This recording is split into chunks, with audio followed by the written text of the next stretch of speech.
fight, never quit, do it right. Bonjour à tous, bienvenue dans cette nouvelle vidéo. Je suis très heureux de vous retrouver.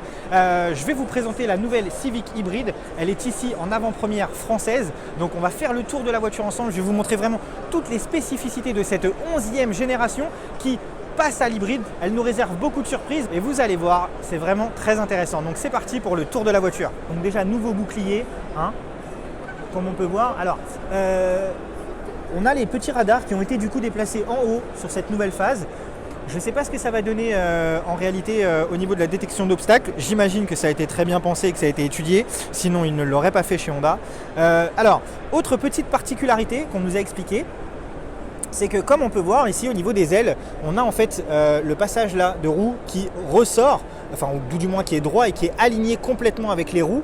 Et en fait, chez Honda, pour avoir la même chose derrière, ils n'ont pas hésité à faire rentrer cette partie-là de l'aile à l'intérieur de la voiture, de manière à ce qu'on ait en fait, un flux d'air qui soit totalement droit. Voilà, il n'y a rien qui sort, il n'y a rien qui dépasse.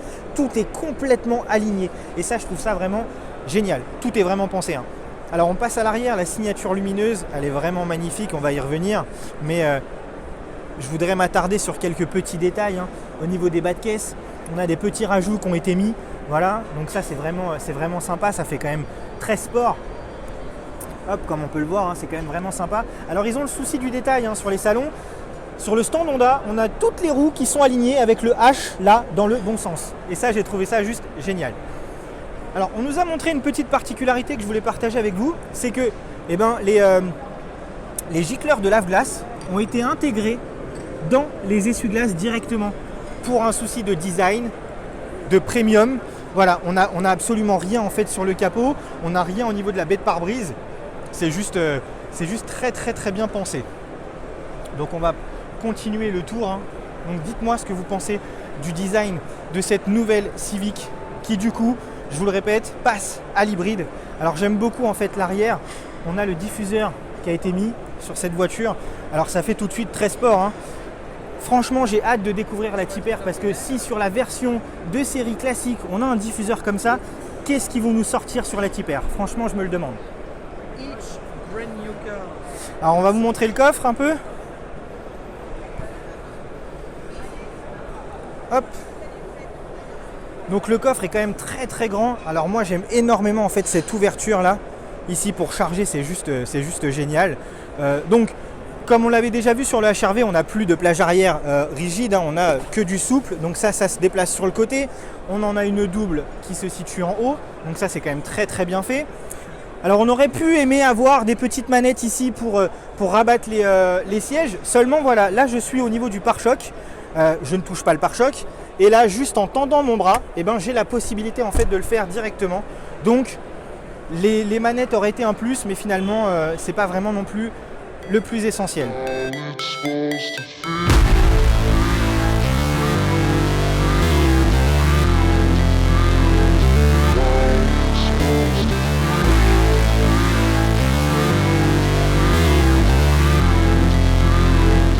Bon, avant de passer à l'intérieur, je voulais juste attirer votre attention sur la signature lumineuse puisqu'on a un réel changement au niveau des optiques de phare. Comme vous pouvez le voir, hein, c'est vraiment beaucoup plus sportif, beaucoup plus moderne. Bien évidemment, c'est du full LED. Voilà, donc franchement, ces optiques de phare sont beaucoup plus agressifs. J'ai hâte de voir avec le bouclier de la Type R ce que ça peut donner parce que franchement, cette face avant, elle est tout simplement réussie. On a bien évidemment les anti-brouillard également en full LED avec d'autres capteurs de radar de recul. Mais surtout, j'ai une petite information de la part du monsieur qui est venu du Japon, hein, qui a un peu conçu cette nouvelle Civic.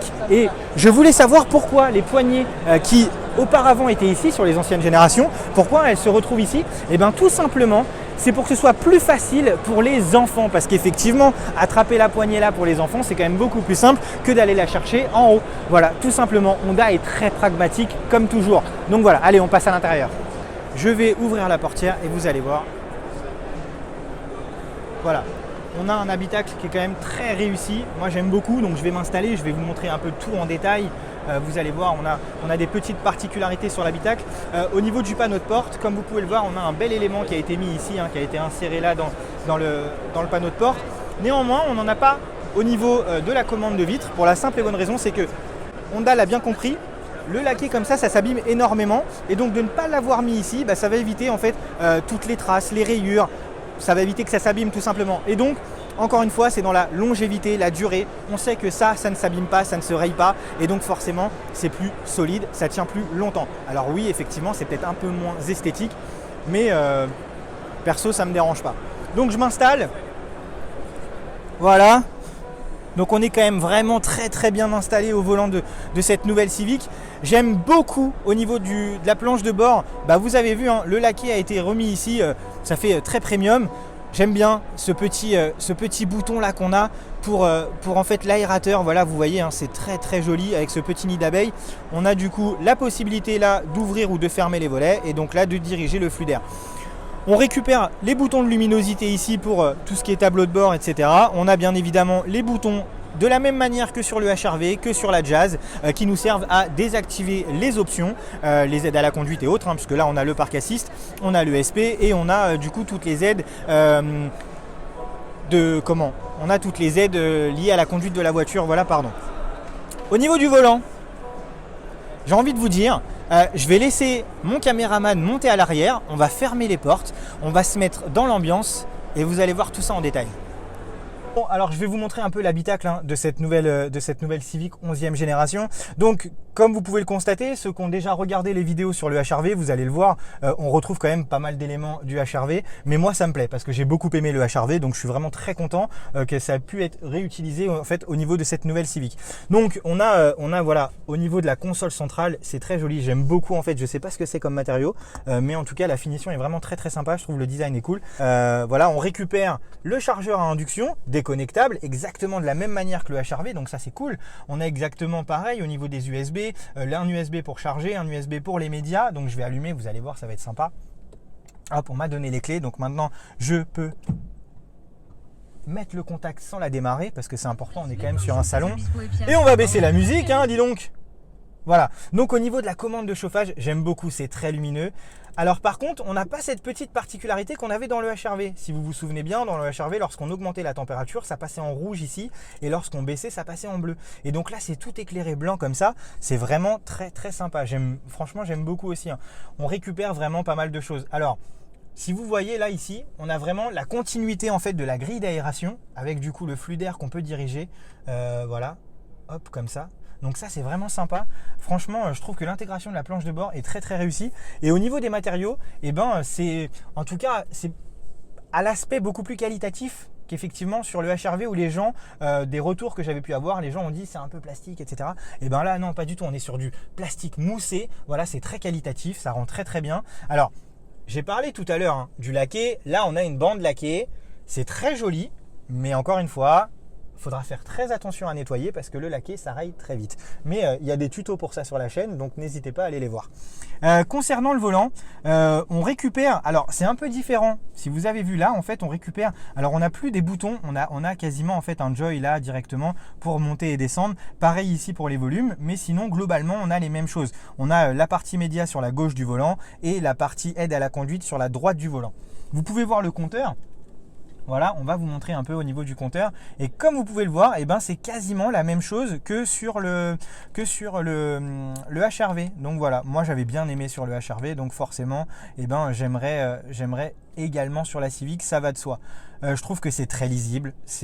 Voilà, encore une fois, c'est très clair. On a les différences d'éclairage, les différences de mode. On a vraiment tout, hein. C'est exactement pareil, donc je vais vraiment pas tout vous remontrer puisque j'ai eu la confirmation. On aura cette Civic à l'essai, probablement, très bientôt, quand elle sera disponible. Mais en tout cas, voilà, on pourra l'essayer, donc je vous la présenterai vraiment plus en détail. Là, c'était important pour moi de vous montrer ce qu'Honda avait fait, ce qu'Honda avait sorti.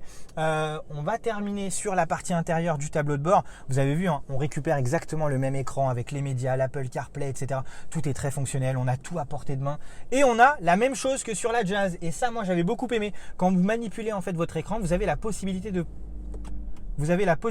poser vos mains ici. Voilà, j'ai coupé parce que le moteur s'est mis en route et c'est important sur le salon de ne pas émettre d'émissions. Voilà. On pose les doigts et là on peut directement en fait naviguer. Donc ce qui fait que quand vous êtes comme ça, tac, vous posez les doigts, hop, vous appuyez là, vous faites ce que vous avez à faire, bim, hop, et voilà. Et c'est quand même très pratique. Alors ça j'aime bien. ils ont récupéré le même affichage que dans la Honda i. Et ça, j'avais beaucoup aimé puisque en fait, on a la consommation qui est du coup sur la gauche, avec l'autonomie qui est du coup sur la droite, avec la répartition en fait de l'énergie qui va s'afficher ici. C'est exactement le même affichage que sur la Honda i et c'est moi ce qui m'avait plu. Et franchement, je suis super content qu'il l'ait remis. J'ai vraiment hâte d'essayer pour jouer avec tout ça et voir un peu comment tout ça se comporte. J'ai pas regardé. Ça m'a été dit sur le HR-V que la boîte à gants n'était pas très grande, enfin pas la boîte à gants mais en tout cas la partie centrale. Écoutez, c'est globalement similaire, si ce n'est peut-être plus fonctionnel puisqu'en fait on a une partie là centrale. Alors on va vous montrer sur la partie centrale. Tac, on va essayer de vous faire ça correctement, ça va être un peu compliqué. Hop, on incline la caméra, vous voyez ici, hop, on a un rangement qui est là et on a la possibilité, en fait c'est modulable, on peut mettre ça ici ou on peut le mettre là ou on peut carrément l'enlever. Donc voilà, c'est un peu plus fonctionnel que sur le HR-V, donc encore une fois un point positif. Malheureusement sur l'intérieur, forcément passage à l'hybride, donc pas de siège magique. Néanmoins, on a quand même beaucoup de place à l'intérieur de cette voiture. On est quand même très confortablement installé. En tout cas, moi je m'y sens bien. Donc on va ressortir et je vais vous montrer l'espace habitable à l'arrière du véhicule parce que c'est quand même très important. Donc, je vais m'installer ici côté passager. Vous allez voir, on a largement la place de mettre ses jambes. Tac, voilà. Hop, vous avez vu, on est confortablement installé, on a de l'espace. Les sièges sont très enveloppants, très confortables. Donc ça, j'apprécie beaucoup. On a également du coup des rangements au niveau du panneau de porte avec un porte-gobelet là. La poignée est quand même très bien pour pouvoir maintenir, c'est super. Pour pouvoir prendre la portière tout simplement. Donc je n'ai pas touché au siège. Vous avez vu, je n'ai pas touché au siège. Je vais vous montrer maintenant. On va passer derrière. Hop, on ouvre la voiture. Tac, on vient s'installer. Et comme vous pouvez le voir, j'ai énormément d'espace encore au niveau de mes jambes. Je mesure 1m80, je précise. Alors au niveau du montant, c'est pareil. La ligne de la voiture descend vraiment plus bas finalement. J'avais un peu l'impression qu'elle descendait tout de suite. Pas du tout. Elle descend après. Donc on est vraiment bien installé. On n'a rien ici qui vient nous gêner. Au niveau du dos, c'est pareil. C'est confortable, c'est agréable. Alors, à l'instar du HR-V et de la Jazz, on a également les deux prises USB, on va vous les montrer. Voilà, ici, donc ça c'est super, c'est génial aussi. On a bien évidemment un porte-gobelet ici également. Voilà, petit rangement dans la poignée. Alors vous noterez une petite différence, c'est que sur l'arrière, ça n'a pas été mis, le petit élément laqué, on n'a pas mis sur les portières arrière. Pourquoi? Parce que souvent à l'arrière ce sont les enfants et donc souvent les enfants ça joue, ça appuie, ça met des traces, etc. Et donc ça raye, ça s'abîme, c'est un peu problématique. Là au moins, on n'a pas de souci, pas de risque d'avoir un élément rayé, abîmé puisque c'est pas du laqué, donc c'est super. Voilà, on a un petit élément qui a été ajouté sur la banquette, voilà, qui me manquait moi sur la Jazz, je vous en avais parlé. Mais on a la coudoir centrale avec petit porte-gobelet. Donc voilà. Alors je pense que contrairement au HR-V, je vous avais dit dans le HR-V, on a 4 vraies places finalement. Au niveau du confort, c'est bien. Mais voilà, à 5, c'est un peu compliqué. Et là, dans la Civic, étant donné qu'on a une banquette vraiment, même si c'est très confortable mais qu'on a une banquette, on peut facilement tenir à 5 dans cette voiture puisque la place du milieu n'est pas inconfortable, loin de là. Donc écoutez, je pense que cette voiture remplit vraiment toutes ses fonctions et que la nouvelle version amène encore un peu plus d'espace, un peu plus de technologie et ça c'est quand même vraiment super génial. Bon voilà, merci à tous de nous avoir suivis. N'hésitez pas à vous abonner, à activer la petite cloche, ça fait toujours plaisir pour vous proposer toujours plus de contenu, c'est beaucoup mieux. Moi je vous laisse, j'ai vraiment hâte de vous retrouver avec cette nouvelle Civic 11e génération. Petite précision, ce sera un moteur 2 litres, hybride, 184 chevaux. Franchement, il y a quand même de quoi vraiment se faire plaisir sur de l'hybride avec forcément des consommations qui sont très mesurées. Ça, on aura l'occasion de vous le montrer lors des tests. Donc voilà, c'est vraiment... Moi, j'ai hâte de vous retrouver, donc je vous dis à très vite les amis.